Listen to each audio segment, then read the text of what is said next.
అధ్యక్ష, గవర్నర్ ప్రసంగం మీద మాట్లాడే అవకాశం ఇచ్చేందుకు మీకు ప్రత్యేకంగా ధన్యవాదాలు వేస్తూ, ప్రజాప్రభుత్వం తీసుకున్న నిర్ణయాలు భవిష్యత్ ప్రణాళిక గురించి మొన్న క్షుణ్ణంగా పూసుకొచ్చినట్టుగా గవర్నర్ గారు చెప్పిన దాన్ని గౌరవ సభ్యులంతా కూడా ఈ 27 మాసాల పాలన ప్రజాప్రభుత్వం అందిస్తున్నటువంటి సంక్షేమ అభివృద్ధిని అందరిని అభినందించి వాళ్ళు సపోర్ట్ చేస్తారనుకున్నాం. కానీ ఇంకా కూడా తెలంగాణ ప్రజలు మా అభివృద్ధి చూసి ఈ తెలంగాణలో జరిగినటువంటి ప్రజాప్రభుత్వం జరిగినటువంటి ప్రతి ఎలక్షన్లో కూడా ప్రభుత్వానికి గౌరవ ముఖ్యమంత్రి సపోర్ట్గా జరిగినటువంటి ఎలక్షన్లో మద్దతు ఇస్తున్నప్పటికీ కూడా మరి ఇక్కడ బీఆర్ఎస్ కానీ బీజేపీ కానీ జీర్ణించుకోలేక ప్రభుత్వానికి వస్తున్న ఆదరణ చూసి బురద జల్లాలని చూస్తున్నారు. అధ్యక్ష, నేను ఒకటే విషయం చెప్తాను అధ్యక్ష, మా ప్రజాప్రభుత్వం గౌరవ ముఖ్యమంత్రి మా మంత్రులంతా కలిసి ప్రజాపాలన ద్వారా ప్రజలకు అందిస్తున్న సంక్షేమ అభివృద్ధిని ఇలా ప్రజలు స్వాగతిస్తుంటే మరి ప్రతిపక్ష నాయకులు ఎప్పుడు కూడా బురద జల్లాలని చూస్తారు. అధ్యక్ష, ముఖ్యంగా తల్లి సోనియమ్మ తెలంగాణ ఇచ్చిన అధ్యక్ష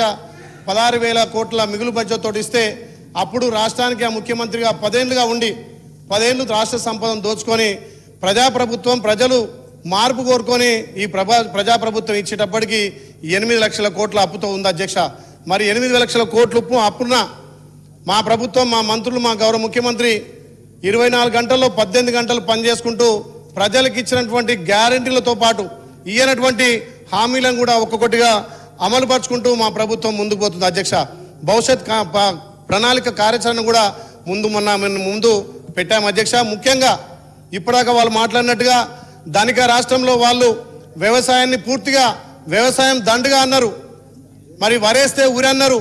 మరి మా ప్రజాప్రభుత్వం వచ్చిన తర్వాత వ్యవసాయం దండగ కాదు వ్యవసాయం పండుగ అన్నారు. మేము అధికారం రాకముందుకే మా భావి ప్రధాని రాహుల్ గాంధీ గారు ఏదైతే వరంగల్ రైతు డిక్లరేషన్లో తెలంగాణ ప్రజలు మీరు అధికారం తీసుకురండి మీకు రుణమాఫీ చేస్తుంటే రాహుల్ గాంధీ గారి మాటను గౌరవ ముఖ్యమంత్రి శిలాశాసనంగా పరిగణించి ప్రభుత్వం రాగానే 2 లక్షల రుణమాఫీ ఈ తెలంగాణలో చేసిన ఘనత భారతదేశంలో తెలంగాణకే దక్కింది. అధ్యక్ష, ముఖ్యంగా 25 లక్షల మందికి 26,616 కోట్ల రుణమాఫీ మరి ప్రతిపక్షాలకు కానొస్తలేదా? అధ్యక్ష, ₹1,00,000 రుణమాఫీ చేయమంటే ధనిక రాష్ట్రంలో పావులా 4 పావులాలు ₹1,00,000 రుణమాఫీ చేయని వాళ్ళు మేము 25 లక్షల మందికి 26,616 కోట్లు చేస్తే కూడా జీర్ణించుకోలేక ఇలా మా మీద బురదల దశ. మేము రైతు భరోసా ఇస్తున్నాం, రైతులకు ఇన్పుట్ సబ్సిడీ ఇస్తున్నాం, వాళ్ళు వరేస్తే ఊరంటే మేము వరికి ప్రోత్సాహకాలు ఇచ్చి సన్నోట్లకు కూడా 500 బోనస్ ఇస్తుంటే వీళ్ళు ఈ రకంగా దుష్ప్రచారం చేసే. అధ్యక్ష, మరి ఇప్పటి కూడా తెలంగాణ సమాజం ప్రజలు కానీ రైతాంగం కానీ మా ప్రభుత్వానికి భరోసా ఉండి ఏ ఎలక్షన్ జరిగినా మాకు మద్దతుగా మాకు జేజే పలుకుతుంటే వారిని జీలించుకోలేకపోతారు. అధ్యక్ష, తప్పకుండా ఈ ప్రజాప్రభుత్వం అన్ని విధాల ప్రజలకు రైతులకు పెద్దపీట వేస్తుంది. నిన్న ఒక మాజీ మంత్రి మాట్లాడుతున్నాడు, మా కాళేశ్వరం ద్వారానే నీళ్ళు వస్తున్నాయి. అధ్యక్ష, మరి వాళ్ళు చూస్తున్నారా, మరి కళ్ళుండి చూస్తున్నారా లేకపోతే చెవులిట్టున్నారా? కాళేశ్వరం కూలిపోయిన తర్వాత గతంలో కాంగ్రెస్ పార్టీ కట్టినటువంటి ఎల్లంపల్లి ప్రాజెక్టు ద్వారా ఇలా మల్లన్న సాగర్ నుంచి ఇలా నీళ్లు నింపుతున్నారు. మా గౌరవ మంత్రి ఇరిగేషన్ శాఖ మంత్రులు 24 గంటలు మార్నింగే దాన్ని పరిశీలించి ఏ ప్రాజెక్టు నుంచి ఎక్కడైతే ప్రతి ఎకరాకు నీళ్ళు ఇవ్వాలనో ఇలా కష్టపడి నీళ్ళు ఇస్తుంది. కాబట్టి తెలంగాణలో ఎకరం ఎండిపోకుండా ప్రాజెక్టుల ద్వారా నీళ్ళు వస్తున్నాయి. అధ్యక్ష, నిన్న మొన్న మా ఆలయ నియోజకంలో 100 చెరువులు నింపిన ఘనత మన కాంగ్రెస్ పార్టీ. అధ్యక్ష, ముఖ్యంగా ఈ ప్రజాప్రభుత్వం ఇచ్చినటువంటి గ్యారెంటీలతో పాటు ఇవాళ ప్రజా సంక్షేమం అభివృద్ధి లక్ష్యంగా ముందుకు పోతున్నాం. 10 ఏళ్ళుగా ధనిక రాష్ట్రంలో అధ్యక్ష రేషన్ కార్డు ఇవ్వనోళ్ళు ఇలా రేషన్ కార్డు అంటే ఓన్లీ బియ్యం కోసం అంటారు. అధ్యక్ష, రేషన్ కార్డు అనేది పేదోడి ఆత్మ గౌరవానికి ప్రతీక. రేషన్ కార్డు అనేది పేదోడి ఆత్మ గౌరవానికి ప్రతీక. పిల్లలు చదువుకోవాలన్నా రేషన్ కావాలి, పిల్లలకు స్కాలర్షిప్ కావాలన్నా రేషన్ కార్డు కావాలి, పిల్లలకు ఫీజ్మెంట్ కావాలన్నా స్కాలర్షిప్ కావాలి. ఇలా పేదోడి ఆరోగ్యం వికటిస్తే ఆరోగ్యశ్రీ పథకం కావాలన్నా ఇలా రేషన్ కార్డు కావాలి. అధ్యక్ష, అలాంటిది రేషన్ కార్డులు నిరంతర ప్రక్రియ అని చెప్పి మా ప్రభుత్వం అర్హులందరికీ రేషన్ కార్డులు ఇచ్చింది. అధ్యక్ష, మరి దీన్ని చూసి జీర్ణించుకోలేకపోతారు. అధ్యక్ష, ఇంకా ఇండ్ల మీద కామెంట్ చేస్తారు, మీరు ఎప్పుడు కడతారు ఇండ్లని? మేము ఇచ్చింది మొదటి విడతగా రాష్ట్ర ప్రభుత్వం 4,50,000 ఇస్తే ప్రతి నియోజకవర్గానికి 3,500 ఇండ్లు వచ్చినాయి. అధ్యక్ష, గతంలో ధనిక రాష్ట్రంలో వాళ్ళు ఏమన్నారు అధ్యక్ష, కాంగ్రెస్ వాళ్ళు ఇచ్చేటివి 70 ఇండ్లు, మాకు అధికారం వస్తే డబుల్ బెడ్రూమ్ అన్నారు. మరి మా తనైతే ఎక్కడ ఒక్క డబుల్ బెడ్రూమ్ కారణాలు అధ్యక్ష. ఇవాళ గృహప్రవేశం చేసేటోళ్ళు మా ప్రజాప్రభుత్వం మా రేవంత్ అన్న వచ్చినాక ఆయన కడుపు చల్లకుండా మా సొంత ఇంటికి నెరవేరుతుంటే దాన్ని కూడా చూసి ఓర్వలేకపోతున్నారు అధ్యక్ష. అదేవిధంగా మూసి అధ్యక్ష, నిజంగా మీ వికారాబాద్ కొండలో పుట్టినటువంటి మూసి ఇక్కడ పారుకుంటూ మా ఉమ్మడి నల్గొండ జిల్లా వస్తుంది అధ్యక్ష. ఆ పెరిగినటువంటి పరిశ్రమ వల్ల కలుషితం అయితే కనీసం మూసి ఇలా పునర్జీవం వస్తుంటే కూడా దానికి ఎట్లా పునర్జీవం అయితే ఇక రేవంత్ రెడ్డి గారికి ప్రజాప్రభుత్వానికి పేరు వస్తుంది.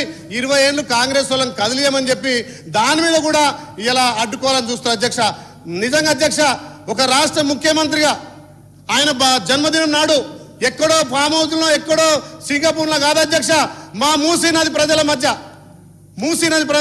మధ్య ఒక గౌరవ ముఖ్యమంత్రిగా మా బాధలు తెలుసుకోవడానికి ఆయన మా ముఖ్యమంత్రి గారు వచ్చి మూసి భువనగిరి ఆలయ ప్రాంతం తిరిగి వీళ్ళు బాధపడుతున్నారు, ఇబ్బంది పడుతున్నారు, అక్కడ వ్యవసాయం చేయాలన్నా పాడి పరిశ్రమ చేయాలన్నా ఇబ్బంది అని చెప్పి దాన్ని పునర్జీవం వస్తే మరి దాన్ని అడ్డుకుంటారు అధ్యక్ష.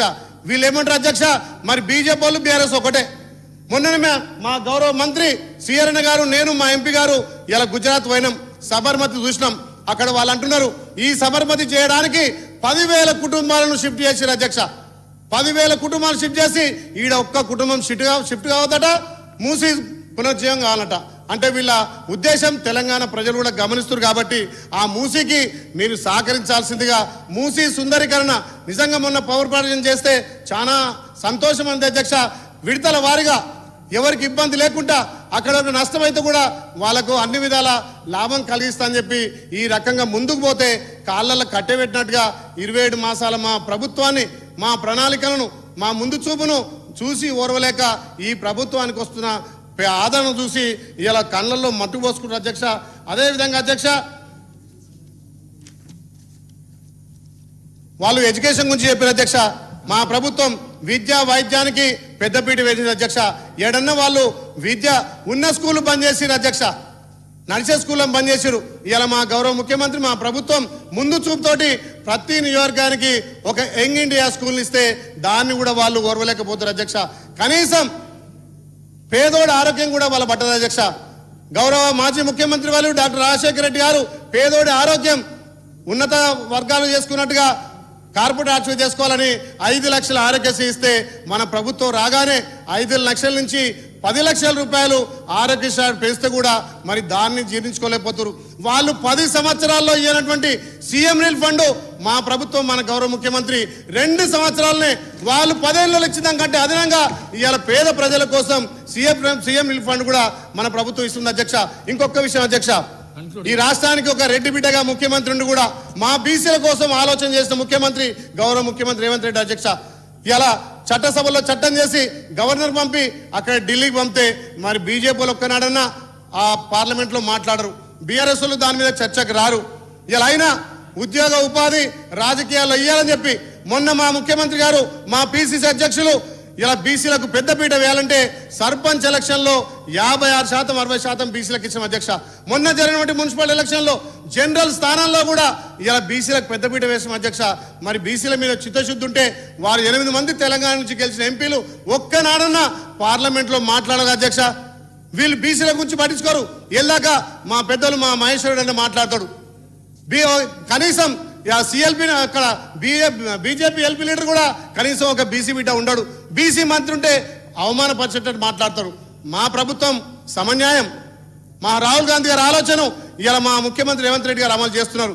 ఎప్పుడో 1931లో కులగణన అయితే ఇలా పారదర్శకంగా కులగణన జనగణన చేస్తే దీన్ని మోడీ గారు భారతదేశ ప్రభుత్వం ఆదర్శంగా తీసుకొని తెలంగాణ రాష్ట్రాన్ని తెలంగాణ ముఖ్యమంత్రిని ఆదర్శంగా తీసుకొని ఇలా వాళ్ళు జలగణలో కులగణన పెట్టిన అధ్యక్ష.